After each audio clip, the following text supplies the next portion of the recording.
এই যে যারা গরিব মানুষ কিস্তির লাগা, এমন কোন গ্রাম নাই যে 15.5 লোক কিস্তির সাথে জড়িত নেই। গরিব মানুষের কিস্তি নেওয়ার কোনো অপরাধ নাই, কারণ গরিবদের জন্য আল্লাহ তাআলা বলছেন ওয়াফি আমওয়ালিহিম হাক্কুল লিসাইলি ওয়াল মাহরুম, ধনীর মালের ভেতরে গরিবের হক নিহিত আছে। আল্লাহু আকবার। কিন্তু ধনীরাই এদেশে যদি খালি আল্লাহর আইনের পক্ষে থাকতো, 100 বছর আগে বাংলাদেশে ইসলাম কায়েম হয়ে যেত। কিন্তু ইসলাম কায়েম না হলে তো সুদ হারাম হবে না। এখন যারা ধনী মানুষ, বক্তা আমি, ইনি হাজী সাহেব, ইনি বড় গার্মেন্টসের মালিক, এনারা বলতেছে না বা আল্লাহ বাঁচাছে বা কিস্তি নেই আমার, তোমার কিস্তি নেই বেঁচে গেছি। কিন্তু ঘটনা কি, ঘটনা হলো কি যে আপনার কিস্তি নেই ভালো, কিন্তু আপনার তো জমি আছে 40 বিঘা, 40 বিঘা জমির খাজনা কমপক্ষে 10 বছর আপনি বাকি ভাড়াতেন। আর ওই খাজনা কাছারি দিবে গেলে ওই না কি সুদ না নিয়ে আপনার খাজনা দিবে, এই চেক দিবি। তাহলে যাই জমি আলো ই কিস্তি নিয়ে বলো, ই খাজনা বাকি সুদ দিয়ে বলো। কতক্ষণ লেখা আমি বক্তা যুক্তিবাদী, ইনি হাজী সাহেব, আমাকে কিস্তি নাই জমিও নাই, তাহলে কি হবে? আমাকে কারেন্টের বিলের মিটার আছে বাড়ি বাড়ি, এমন কোন মরদ নাই যে বছরের মধ্যে 2-1 মাসের বিল তার বাকি না পড়েছে। এখন বিল বাকি বলছে আমার 2 মাস। এখন আমার স্ত্রী বলতেছে ও হানজালার বাপ, আমাকে না বিদ্যুৎ বিল বাকি পড়ছে, ফাইন দেওয়া লাগবে। এখন বলছে কি ফাইন দেন? বলছে দেখেছেন ওটি লেখা আছে মোট বিল এত, বিলম্ব মাসুল সহ আছে। তো সুদের নাম শুধু বিলম্ব মাসুল। আবার ইংরেজি ফাইন দেওয়া লাগবে।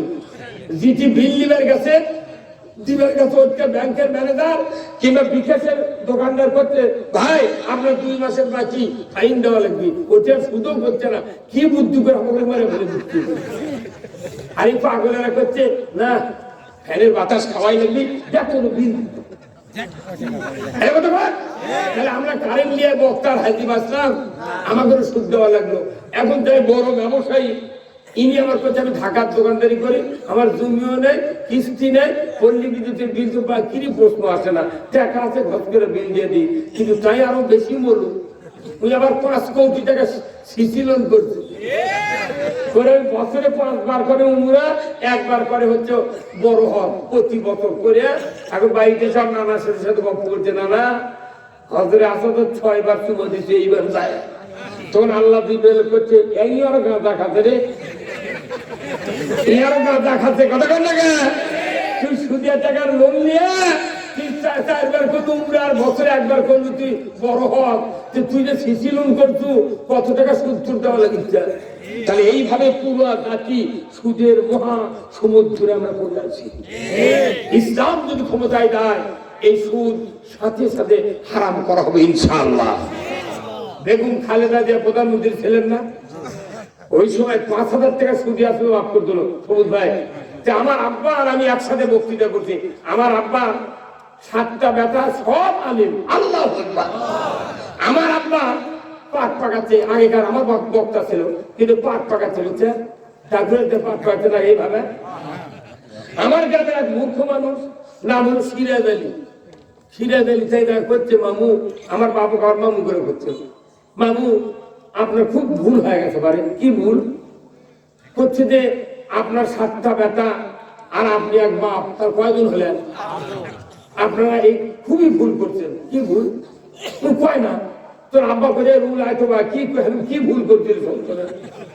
আমি ঘরে মাঝে বাইরে এসে দেখি, কে ভাই কি ভুল করছে আমার বাপ?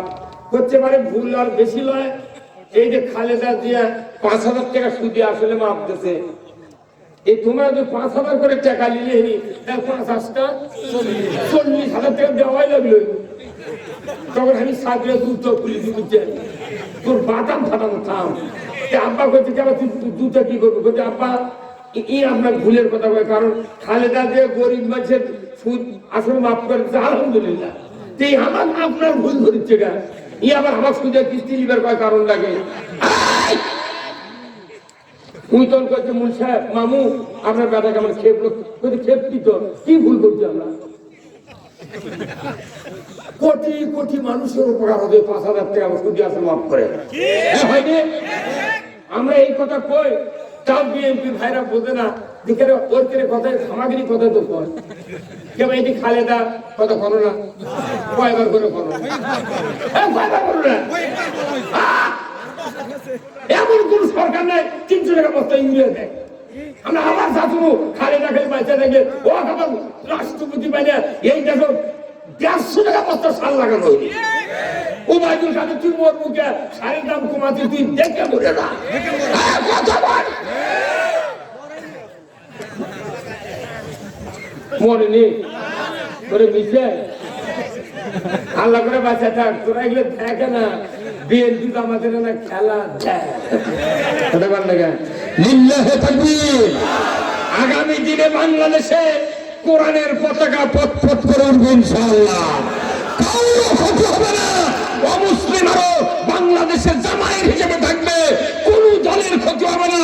সুদ হারাম হলে আওয়ামী লীগের সুবিধা, বিএনপির সুবিধা, জাতীয় পার্টির সুবিধা, তবলিগের সুবিধা, জামাতের সুবিধা, সাধারণ মানুষের সুবিধা, হাজির সুবিধা, সব মানুষের সুবিধা। ওরা মনে করছে এরা কিবেন করবি, কি করবো। আচ্ছা কথা আপনাকে এদিক হয় ছোট ছোট বাচ্চা নাই কারো কারো, এই যে কঠিন শীত দেখবেন সকালবেলা উঠে মায়ে থাল বাসন মাজা ওই শোল উঠিছে, তখন গাঁত তেল দিয়ে ওই যে পশ্চিমের সেট কিনে দিয়েছে, আপনি দিয়েছেন 2,500 টাকা দাম।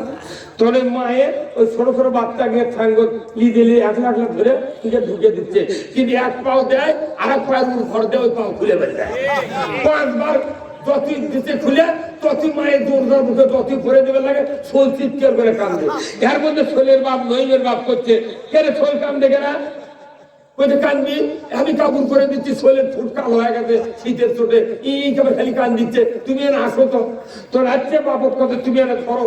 বাপ করছে কি বগল তোর হাত দিয়ে মাটিতে খাড়া করেছ, আবার মায়ের বউ করে দিছে, ওই আবার বাল খুলেছে, ওই তো বোঝে না যে কি হবে। এখন বাপ তখন বুদ্ধি করে করছে, ও এক মাটি ধরা হবে না, ওকে একবারে আলোক করছে।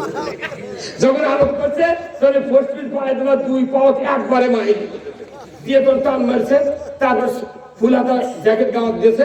তোর মাও কিছুক্ষণ পর দুধ দিয়েছে, ওই সুলতান চিন্তা করছে কেন এত আরাম হয় গা, এক্ষুনি কাঁপনি এত আরাম গা। তখন ওই মায়ের কোনো যে ঘুমাচ্ছে, এই শোল যদি আগে জানলো হয়নি যে এই পশ্চিম কাপড় গাওয়া দিলে আমাকে গরম ধরবে, শীত লাগবে না, তাহলে ও কাঁদলো হয়নি কথা করে। সেই বাংলাদেশে কোরআনের আইন কায়েমের জন্য তারা চেষ্টা করছে, কেউ কেউ কালা চলে গেলাম চিল্লে পাল্লা করছে। এই লেখি রে এ মানে হাত কাটবো গা, সুদ হারা হবি গা, চুরি বন্ধ করবি গা,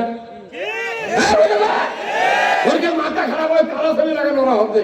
পরে ইসলাম কায়েম হলে তখন চুরি বন্ধ হবি, সুদ বন্ধ হবি, পর্দা ফরজ হবি, নামাজ কায়েম হবে। তোর চারিবার কি কাম রে, আরো আগে করলে তো কামি হয়ে গেল। এইগুলা পয়লে বলে সহ্য করা লাগবে, যে ওরা তো কালা চলে এখন কথা বলে গা। ওনাদের মতো নেতা যদি ইসলামের পক্ষে আসে, আরো 20 বছর আগে ইসলাম কায়েম হয়ে গেল। কিন্তু আমরা পারিনি দাওয়াত দিবেন, কারণ আল্লাহ কোরআনে বলছেন ইযহাব ইলা ফিরাউনা ইন্নাহু তাগা। হে ফিরাউন, তুমি সীমা লঙ্ঘন করেছো, তোমাকে শায়েস্তা করার জন্য মরদ পাঠিয়ে দিয়েছি দুনিয়ায়, তার নাম হলো মুসা। মুসা সোহাইব আলাইহিস সালামের ঘরের মধ্যে শুয়ে আছে, বিটি বিয়ে করে মুরগির রান দিয়ে ভাত খাচ্ছে। তখনই জিবরাইল দেখো তো, মুসা তোমাকে কি মুরগি দিয়ে ভাত খাওয়ার জন্য পাঠানো হয়নি? ইযহাব ইলা ফিরাউনা ইন্নাহু তাগা। ওই ফিরাউন মিশরের প্রধানমন্ত্রী সীমা লঙ্ঘন করেছে, তুমি তাকে দাওয়াত দাও লা ইলাহা ইল্লাল্লাহু মুসা কালিমুল্লাহ। আল্লাহ দায়িত্ব দাওয়াত দেওয়ার প্রফর্মা দিয়ে দিয়েছে, আগে বড় বড় নেতা লাগবে। আমরা ওগুলা এমপি চেয়ারম্যান মেম্বার দাওয়াত না দিয়ে আমরা দেখছি কইলে আল্লাহ মুল্লা, কিন্তু ভোটের সময় দাওয়াত কোনো ওই ওই বড় প্রধানমন্ত্রীর ভোটের যে দাম, এরা করলে আল্লাহর ভোটের হচ্ছে। আমরা গরিব মানুষ নিয়ে কাম করতে কোন একদিন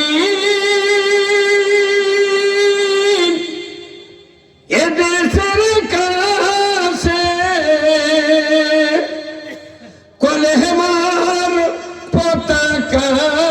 চলবে,